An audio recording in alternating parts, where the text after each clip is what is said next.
I'm going to ring up Alex Law and bring him into the conversation so we could talk about a little bit about his campaign. We'll talk about some of the conversations. He has an article dealing with his opponent claiming to be endorsed by Bernie Sanders.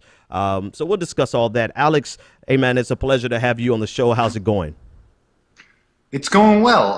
I can't see you. Yeah. Are we on video Yeah. or just audio? No, we're on video, and you won't be able to see me, but the audience can see you now. And Okay, so thanks for joining me, man. absolutely. Yeah. So listen, man, welcome to the show. I just want you to start off with all the things that I've been reading about you this week. But first, actually, I want to go all the way back to the beginning of the week and talk about your video with Now This, where you got a chance to share the story of your campaign, of which I'm a huge fan, right? I think this is your third or fourth time on the show. And every time I bring you on, I ask you to tell people about your strategy and how you're pulling this off. And Now This featured you specifically about your story. Tell us about that, how it came about, and some of the feedback that you've gotten from it. Well, it's been amazing how many people all over the internet have supported our campaign, whether it's the wonderful community on Sanders for President on Reddit or Grassroots Select or Twitter or our Facebook page, facebook.com/AlexLawNJ. We have a lot of people talking about this campaign. Some days you can go to Facebook, you'll see 100,000 people talking about this campaign. So what that's led to, because of the amazing folks following this campaign, some opportunities to do some really exciting media. So the Now This video came about. My staff regularly is contacting various blogs and shows to get them on board to have me on the program. And they reached out to us actually and said, Awesome. hey, Alex, we'd love you to come on. So I said, absolutely, let's get it done. And we put that video together. Awesome. So yeah, and I think it's a great thing, right? It's a great thing because it exposed you to a very large audience, a much larger audience than a lot of candidates get a chance to be in front of, and it got the message out about this strategy, this ground game that you're running that actually is going to give you a competitive advantage. But in the midst of all this going on, your opponent in the race has asserted that he has been endorsed by Bernie Sanders, and in actuality, has he been endorsed by Bernie Sanders over you? No, I mean, that's factually incorrect. I mean, Bernie Sanders, as we all know, we follow him closely, has endorsed exactly three congressional candidates, all of them women, none of them named Donald Norcross.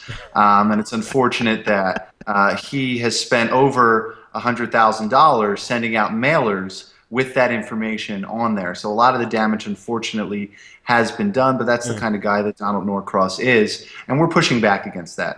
We have a big debate coming up on June 2nd, which we're very excited about. I'm sure this is a topic that will come up. I'm sure there's going to be some media coverage coming up about this. I wrote to the newspapers this week, as well as this pushback that we're doing online, getting a petition circulated so that we can get in front of Senator Sanders and have him formally say, no, I did not endorse Donald Norcross. I mean, look, Donald Norcross is the physical embodiment of everything that Bernie Sanders is running against in the Democratic Party. Right. He's someone that has voted with Republicans more than any Democrat in the state. He's taken over $10,000 from Donald Trump to fund his campaign. He's repeatedly worked with Republican Governor Chris Christie and pretty much just is entirely run. Over 99% of his donations are from special interests or very large contributions. So this is the kind of guy that Donald Norcross is, and I can't imagine that Bernie Sanders would ever endorse him, and certainly has not to date.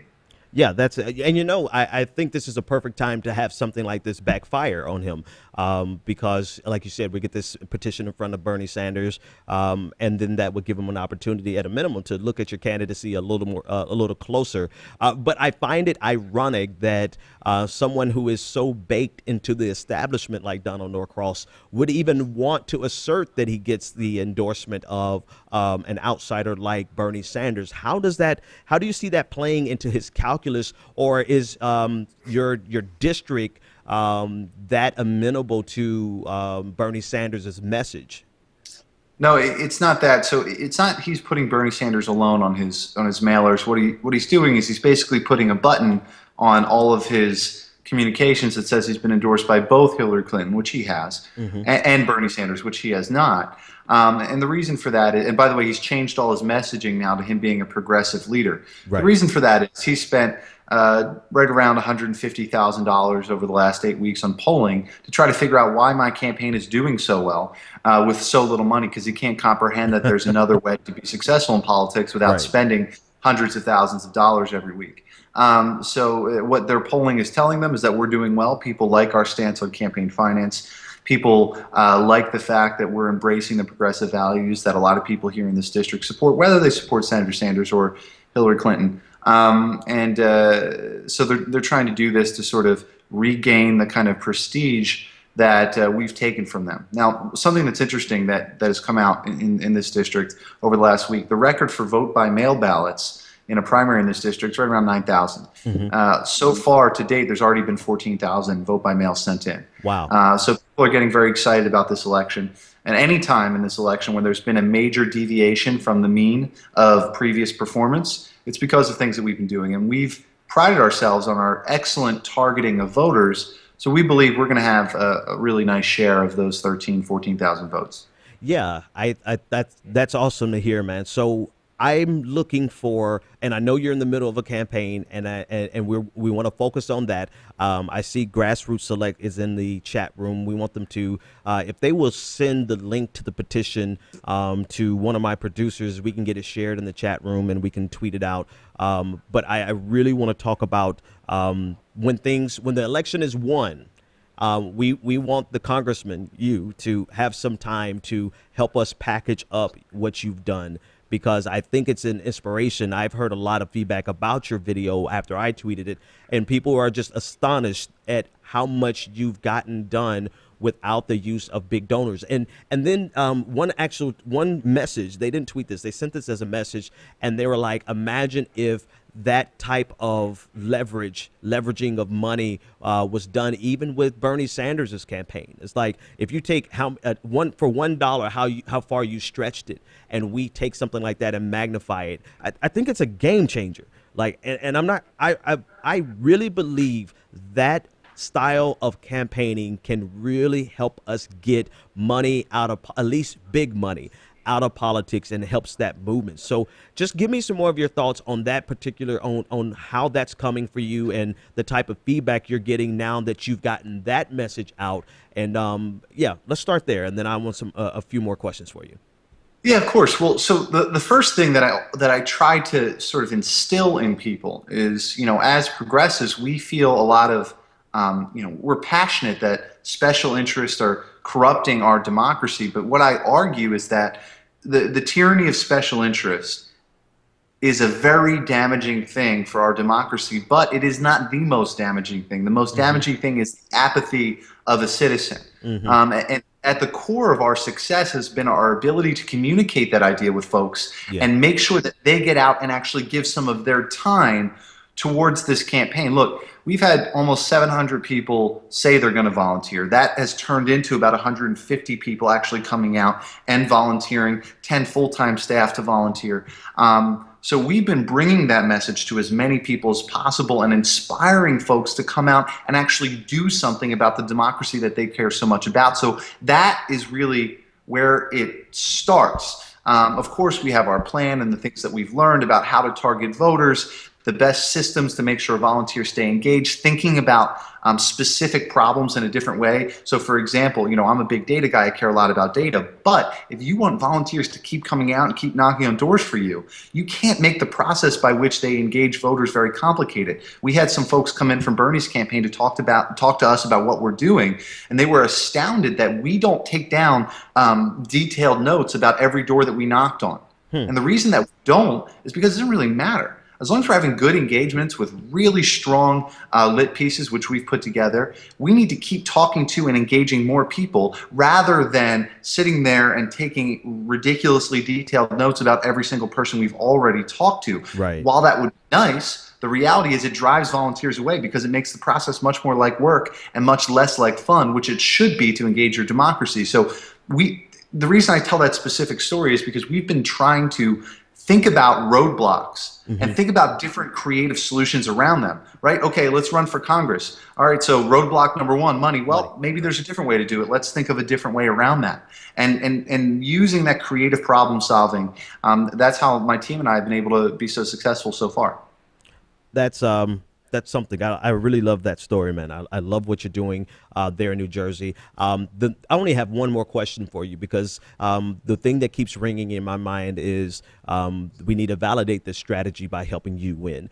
What does Alex Law, what does your team need right now from our audience and any other audience? How can we help you win? Because we need this strategy to win.